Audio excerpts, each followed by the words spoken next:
এক ঢিলে দুই পাখি মারবো। আশা করি সবাই সম্পূর্ণ ভিডিওটি দেখবেন। ডালও আলাদা রান্না করতে হবে না, ডিম ভুনাও আলাদা রান্না করতে হবে না। একদম অন্যরকম একটা রেসিপি, আঙ্গুল চেটে পুটে সবাই খাবে। তো এখানে আমি 3টা ডিম সিদ্ধ বসিয়ে এখানে আমি ডালটা ভালোভাবে ধুয়ে পরিষ্কার করে নিয়েছি। এখানে হলুদ গুঁড়া, মরিচের গুঁড়া, ধনিয়া গুঁড়া, আদা রসুন এবং লবণ, পেঁয়াজ কুচি, কাঁচামরিচ দিয়ে ভালোভাবে মেখে নিয়েছি। তো আমি কড়াইয়ের মধ্যে তেল গরম করে এখানে হলুদ গুঁড়া এবং লবণ দিয়ে ডিমটা ভালো মতো ভেজে নিয়েছি। তো ভাজা হয়ে গেছে, সে একই কড়াইতে আমি আবারও তেল দিয়ে এখানে জিরা এবং শুকনো মরিচ, তেজপাতা দিয়ে ভালোভাবে নেড়ে ছেড়ে ডালটা দিয়ে আমি ভালোভাবে কষিয়ে নিচ্ছি।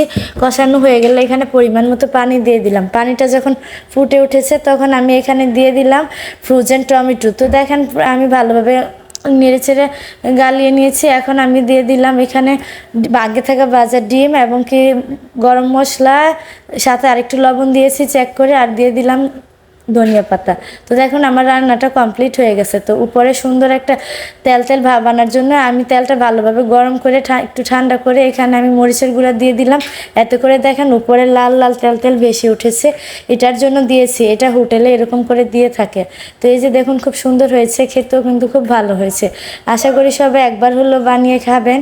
খুবই কম সময়ের ভিতরে রান্না হয়ে যায়। সবাই ভালো থাকবেন।